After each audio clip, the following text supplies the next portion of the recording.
Hey everyone, in this video here we're going to be making a tier list from the Feudal Age to the Castle Age to the Imperial Age and talking about what's the best archer and what's the weakest archer. Now there are a lot of things that make an archer strong. It could be the range, it could be the speed, it could be the damage, the special techs. There's a lot we have to consider, so let's just jump in and get started.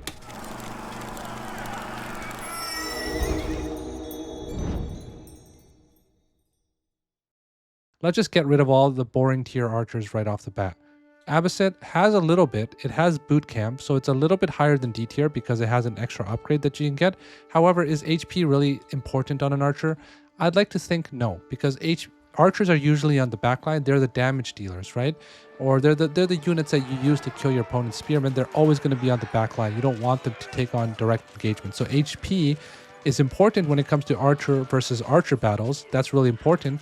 However, the vast majority of times, archers are not going to be fighting other archers. You're going to be fighting spearmen, and you're going to be fighting, maybe attacking some horsemen, some knights here and there, right? So archers, I'd like to put them as a damage dealer. It's not really... HP is good. I'm not saying it isn't, but it's not like the most important stat. The most important stat, in my opinion, is range. And the longbowman has one of the highest ranges in the game. But we're going to come to the longbowman after. Let's just finish off the bottom tier and get this over with, right? What are the vanilla knights that have no bonuses? You have the Knights Templar Knight, the Rus Knight, the Chinese... Sorry, not the Knight. I'm sorry. I just remembered. I did a knight tier list last time and I just forgot. Chinese Archer, rather. Then you have the Ayubid Archer, and you have the HRE Archer. HRE Archer has a little bit of speed, so it's a little bit better than a generic Archer. So I'm going to put it on the C tier rather than the D tier. You have the Gilded Archer. Now the Gilded Archer is an interesting one because in my tests, the Gilded Archer is actually a little bit better than the generic Archer. You guys saw in my Knight tier list, the Gilded Knight is basically two knights, the cost of two knights, but lower than two knights in terms of statistics. Well, the Gilded Archer is a little bit different because it is double the price of a regular archer, but it gets something a little bit different, which is it gets a little bit more range. You can see the range here is 5.5 on a Gilded Archer. On a regular archer, it's actually 5. So in that sense, the Gilded Archer is actually a tad bit better than a normal archer. On top of that, in my simulations, the Gilded Archer actually beats two archers, right?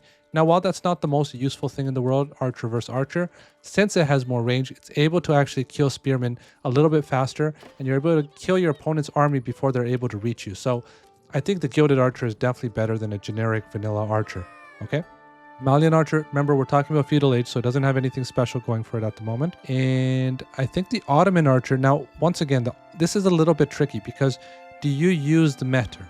I personally think that as Ottoman, the meter is kind of like a civ bonus. You're going to be using it with all of your units, right? It's a given. I personally think this is fair to put it with the archer. However, in my simulations, while the meter does really boost up the archer's stats, it's not as influential as it was when you were looking at the knight.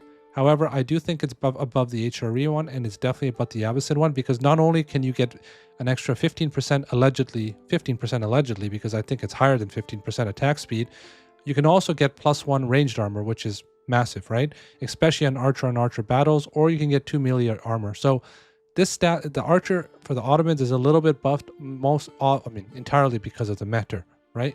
If you get the Vizier point meter, it's even higher up because it's going to be really fast, but I'm not going to consider that one because I think Beastie had a good point where I don't think that's fair to include because most people are not going for the Vizier point meter. So we're going to look at games kind of in a practical sense. If you're going to be, if you're going to be playing Japanese, you're going to have a bannerman. It's a given. If you're going to be playing Ottoman, you're going to have a meter. It's given, right?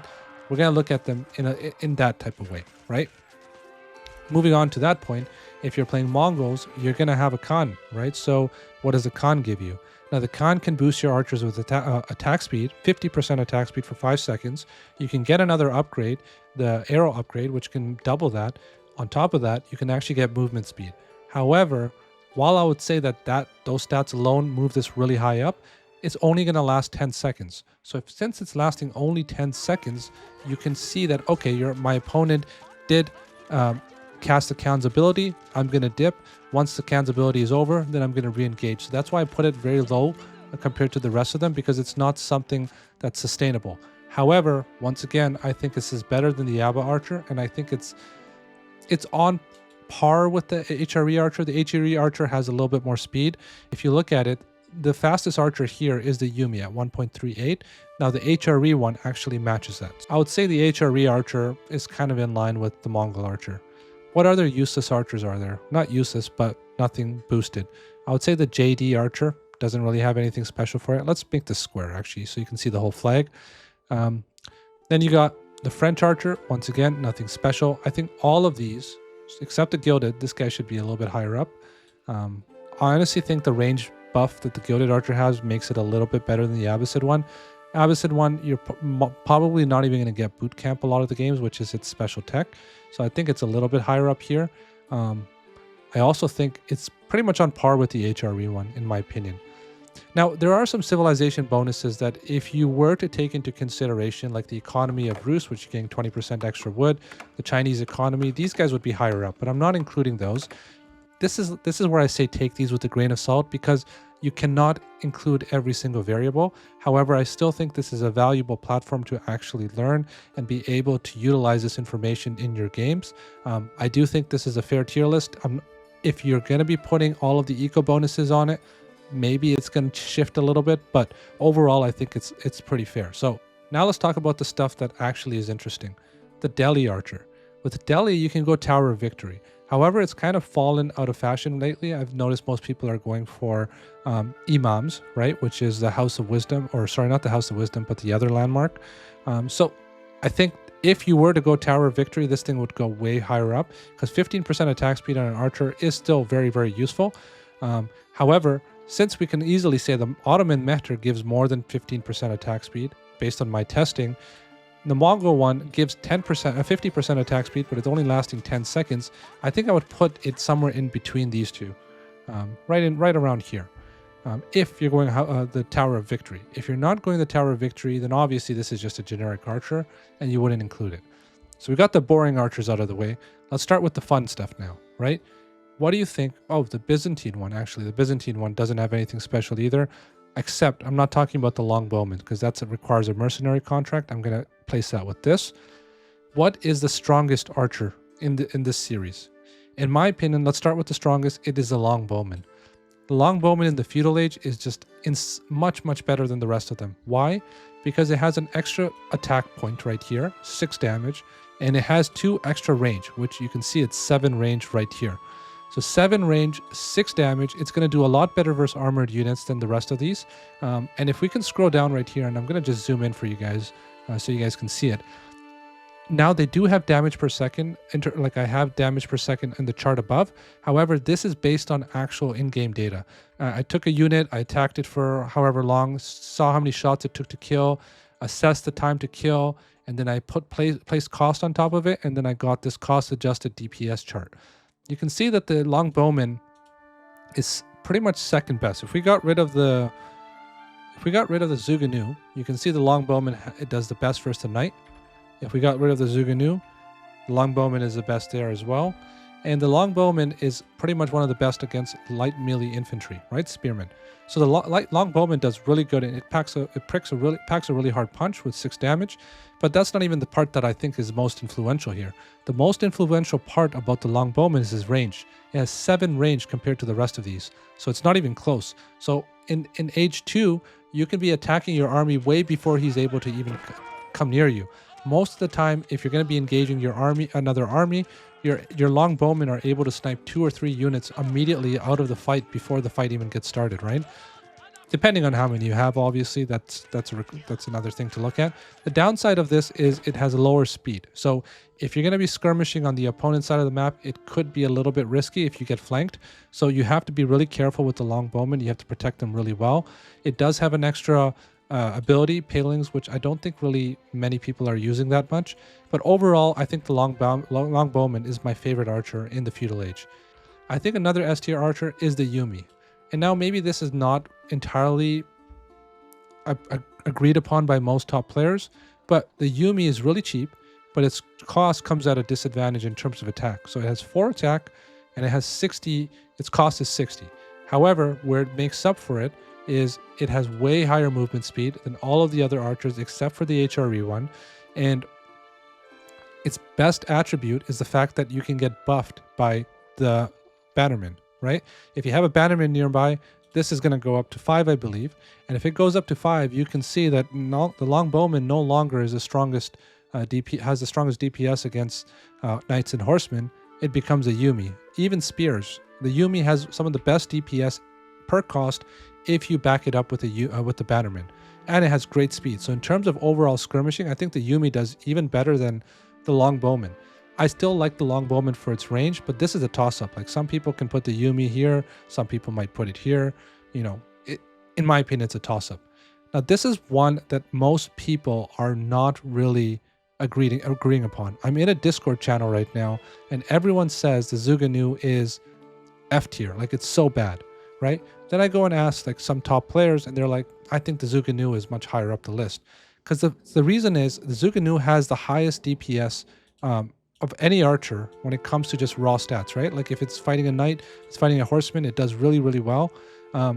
And where the Zuganu is supposed to be weak is versus light melee infantry, right? Which it is weaker than the rest of them, but it's not that far off.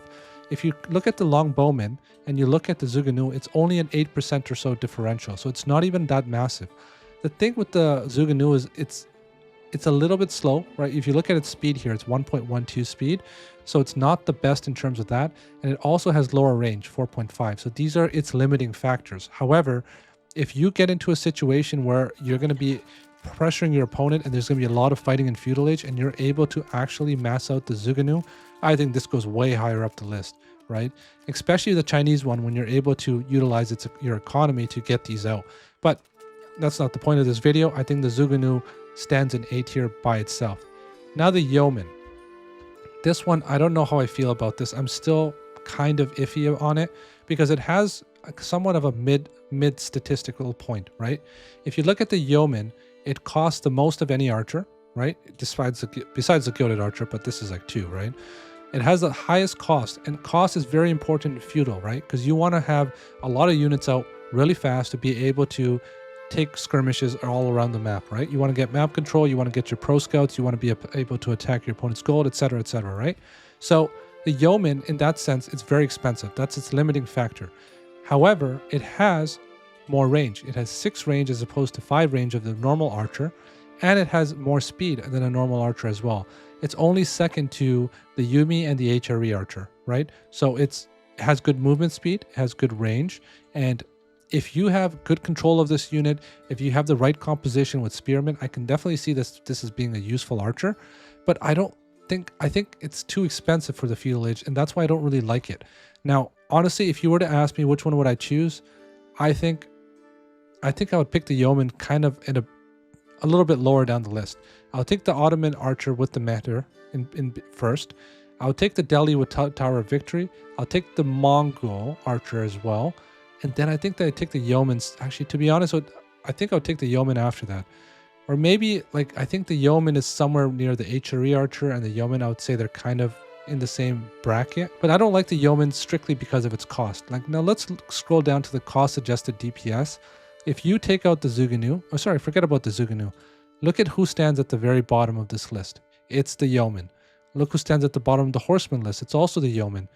And even the Spearman. So it doesn't really do that well in the DPS department. It is faster, it does have more range, but does that really... It's not like it has a crazy amount of range like the Longbowman does. I just can't get over the fact that it just costs this much and it's only 5 attacks. So I don't really like it in the Feudal Age. I think it scales really well as you progress through the ages, but in the Feudal Age, maybe not so much. So this is my list for the Feudal Age, and let's move on to the Castle Age next.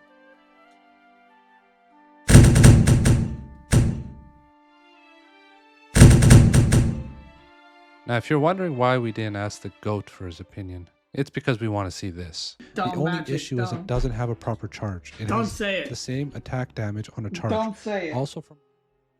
Alright, so now we have our tier list for age 2. What changes in age 3? Well, obviously you're going to get more unique technologies, and you're going to get some landmark options, right? Primarily the Abbasid Archer in terms of landmark options. If you go for the military wing, you're going to be able to get composite bows. Composite bows is going to give you 33% additional attack speed on your archers, and it's not really, it is a little bit expensive, but it's not that expensive compared to some of the other ones you're going to be looking at. So the fact that you can get 33% additional attack speed is pretty significant. So I would definitely put this up. But before we put this up, we have to look at one more upgrade, which is poisoned arrows. Now, poisoned arrows gives you an additional 3 damage over 6 seconds, and it stacks with all of your other archers. In terms of cost, it's a little bit more expensive for the Malians as opposed to for the Abbasid dynasty, but it's not tied to a landmark. When I tested them both out, I just did some random tests where I just attacked a cavalry unit, to see which one kills it faster. It's actually the poisoned arrows that are superior in this regard. So we're going to be moving both of them up, right? The Malians at the very bottom here are going to come significantly higher up the list, and the Abbasids, I think, are going to come higher up the list too. Now, does the Abbasid archer beat the Mongols, beat the Delhi, beat the Ottomans? I would say so, because it gets 33% attack speed, which is higher than the Meteor, higher in the Tower of Victory. However, since we've already checked that the Malian poison archers does even more damage than the 30% composite bow archers from Abbasid, we have to put the Malian archers higher up the list. Now, do these do better than the Chuganu? Maybe in its base form, but the Chuganu also gets an upgrade, which if we scroll down, you're going to be able to see it, which is bolt magazines. It gives it another half range, and it gives it +1 damage against light melee infantry. Now, is the +1 damage versus light melee infantry, in my opinion, is not that important at this point, but the 0.5 range is really useful, because the 0.5 range is going to put it on par with a regular archer. And since we were looking at the DPS statistics, right, you can see the Zuganu at 0.5 additional range is going to make it higher DPS in the same exact range as the archer. Now, in terms of speed, it's still going to be slower, 1.25 versus 1.12. But I think at this point in the game, skirmishes are going to start turning into big battles. And big battles don't really require a heavier amount of movement speed. So I don't think they're better than the Zuganu once you get the upgrade. Even without the upgrade, I still think the Zuganu is superior. Just because of its raw DPS, it just does so much more against almost every other unit. However, I think these two do top out the top of the B tier. Now, what about the two S tier units right here, the Yumi and the Longbow, the English Longbow? English Longbow does get an additional upgrade via Network of Citadels. However, I still don't think it's going to be really changing much. Now, the archers are different than knights. From the knight tier list, I said once you get Network of Citadels, it doesn't really matter, right? Because knights are supposed to be on the middle of the map. They're supposed to be raiding, they're supposed to be taking map control. Archers, on the other hand, are a little bit different. You don't just run around all over the map and try to get damage and do fights there. Archers, I think you have to be a little bit more composed with your army, and you have to move from A to B to C, and you have to slowly creep up. So in this case, you are able to use Network of Citadels more. However, I don't really think its position changes. I still think it's going to stay at the top of the S tier. Just the fact that the English Longbow has an additional 2 range is just huge for me. The Yumi, I think it might fall off at this point of the game. However, I think it's still a very useful unit, right? And with the Bannerman support, I think it's still going to have some of the highest DPS in the game, right? If you look right over here, this is with Bannerman support. Now, this is the Feudal Age, right? Not the Castle Age, but I don't think much is going to change in the way of the Castle Age. I think the Zuganu is still going to be the highest DPS unit, and then the Yumi is pretty close. Now, the Yumi, I think it's still useful, but it's going to fall off at this point because it's not going to do that well versus armored units, whereas the Zuganu does a lot better, right? So at this point, the Zuganu is starting to creep at the top, right? And the Yumi is starting to fall down a little bit. But, this is up to interpretation, how you see the game. Most of the time, archers are not really going to be the main selling point in Castle Age as they were in Feudal. The only thing is that in Castle Age, you are going to have a strong knight archer push at some point in the game. For most civilizations, that's when you're going to need your archers to do the most in terms of doing well against light melee infantry. So in that case, archers still have some relevancy, but they start falling off in the Castle Age. especially in the mid to the end. Whereas I think the Zuganu and the longbow are still very relevant. The other thing in the Castle Age is that what happens is, since your opponent is going to be making a lot of armored units, you start switching into crossbows, right? So another important aspect of the archer is that he needs to be good against crossbow units, and crossbow units are usually at the back of a formation. So in that case, the longbow is by far the best because it has 7 range. This Chuganu has 5 range along with many of the archers, so it's a little bit harder to get the backline units. And I guess the Yumi speed does help it in some regards, getting into better positions. But overall, a unit that does well against longbows is going to, well against crossbows rather, is going to be a little bit more important for us here. Because none of these are really going to do particularly well versus armored units. Even the poison archer, still not as good as a crossbow, right? Now, there is one other unit that does get a technology, and it's a huge one, which is you get synchronized shot for the yeoman. Now, it's a very expensive upgrade at 700 resources, but this is a really cool upgrade. And in this upgrade, you can probably see some B-roll here. If you were to land this perfectly, it does a tremendous amount of damage to the nearby area. But if your opponent rather has his units scattered, it doesn't do that well. So it's a little bit of a hit or miss. However, the fact that it has a little bit more range does actually benefit you at this point of the game because it's easier to target crossbowmen, which are in the back. I do think it's a lot better than a lot of these other archers, the Mongol archer, the Delhi, and the Ottoman archer at this point because of the synchronized shot. I think synchronized shot is just, it's a very hit or miss kind of thing. I think at the higher levels when your opponents might be splitting his units effectively, it's not going to do as well. But at the lower levels, if your opponents are not splitting their units well or they have a mishap, this thing can do tremendous amounts of damage. So I would put it, in my opinion, actually, I think if I had to choose, I would prefer the synchronized shot yeoman if I had the resources over these two here. I'll start moving the Mongol archer a little bit lower down, and I think I would move the Delhi archer a little bit down as well. So this is kind of what I'm getting at in Castle. Even like the Ottoman archer, I would say not really the best unit at this point of the game. Now, last but not least, we have a scale armor for Order of the Dragon, which gives an additional +3 ranged armor. Now, is this really useful? That's what I've been thinking about. Like, how useful is it to get +3 ranged armor? Because usually you're going to be fighting Knight Archer, right? And then the archers are there to counter the crossbows or counter the spearmen. They're not there to counter other archers, so it doesn't really matter that much. I'm not too sure where this would kind of be useful. It's useful. +3 armor is huge, don't get me wrong, but in today's meta, I don't really see where it's, maybe I'm missing something. You let me know in the comments section below. But in any case, this is my Castle Age tier list. One more thing before we move on to the Imperial Age. The Delhi Archer actually gets 2 extra techs.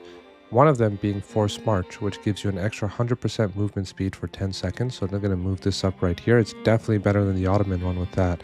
You can actually get into positions almost anywhere you want on the battlefield with that alone. The other one is Pakes. Pakes will give you an extra half range. So now instead of it being 5 range, it's 5.5. So still lower than a yeoman, but still this is much higher up as a result of these 2 technologies.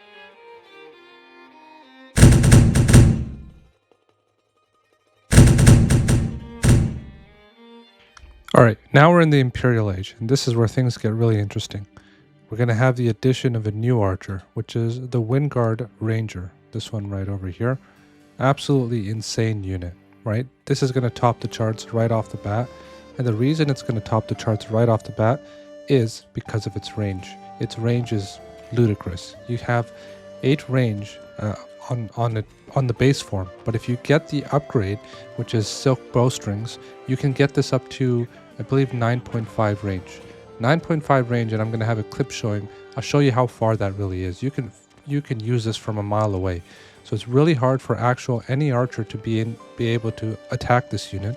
And if you have a strong front line, you can just target down all of your opponent's hand cannons, which leads me to the next discussion. What is important in the Imperial Age? In my opinion, the ability to target down hand cannons is essential, because hand cannons are your highest damage dealers in the Imperial Age. Most of the time people are not going for knights, they're going for hand cannons. They might be going for some men-at-arms, which is a little bit crappier when it comes to making archers, but if you can eliminate your opponent's hand cannons and you have hand cannons of your own, then, you know, that's all the more power to you. So the fact that this has insane amounts of range, 9.5, leads me to putting this at the very top of the list. Another thing to keep in mind is network of citadels. And on top of that, if that wasn't enough, you have one of the most insane upgrades in H4, which is arrow volley. This is going to reduce attack speed down by 1 for 6 seconds. So this thing is going to attack even faster. I think in terms of raw DPS, it's almost on par with the hand cannon. So it's just absolutely insane. Like if we were to go to the Windguard Ranger right here, and we were to reduce its attack speed down from 1.62 to, I believe it's 0.62, you can see its DPS just skyrockets. What is the DPS of a hand cannon? A hand cannon is right around here, 7.47 per cost, right? Obviously, its raw DPSR is 18 damage per second, which you can see right here. But if we look at this and we take this down, as I said, to 0.62, its raw DPS is 19.35.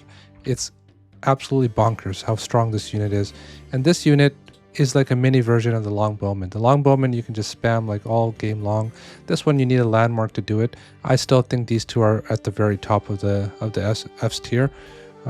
Even longbowman, you can get this up to 8.5 range, right? So these are really good units, especially with it's not even considering network of citadels, because if you use arrow volley and you use network of citadels, like this army is going to be so strong. It's probably what makes the English army the strongest army in Imperial Age, or at least one of the top contenders. I think these two are so far up in the S tier that these don't even count. So I'm going to move these down. Now, once again, I think in the Imperial Age, it's all about targeting hand cannons, targeting those high value units. And some of these archers are going to do a lot better than others. I would put the Zuganus much lower down the list at this point. They're not able to increase their range, so they're stuck at 4.5 and 5 respectively, mostly because they can't get silk bowstrings. So I'm going to move this down to the B tier in H3, the H4 rather. The other issue is that the Zuganu also costs a little bit of gold. You don't want your archer to cost too much gold, right? The Windguard Rangers is an exception. This is just an elite unit, but archers in general are a cheaper unit. It's not something that you want to be spending gold on in the late game. So it's another -1 point for the Zuganu. Now the Zuganu does have some technologies, and I did test them. It's 1000 volts you can get with Zushi. You can also get the Spirit Way is going to help Zuganu for China as well. So you have these additional technologies in H4, but I just still don't see them as useful as some of these other archers on the list, right? So I'm going to move it down. The 2 archers that I found were actually very useful was the Malian archer, right, with poison arrows, and I think the Abbasid archer is still relevant with composite bows, so that one goes up as well. Now let's go and just quickly review all of the different technologies you can get in H4. Anything highlighted is an H4 upgrade, right? So this is silk bowstrings, which give archers more range. Incendiary arrows gives it an extra 20% attack speed. Sorry, 20% extra damage. However, Malians can't get this. Malians get precision training. So this is better. They're both the same if you think about it, because this is 20% attack damage, while this is just +2. But a precision training is better since you don't have to get other upgrades to get this +20, get the +2 damage. However, on Windguard Rangers, incendiary arrows is actually better. But I prefer precision training on every other archer, so this is better.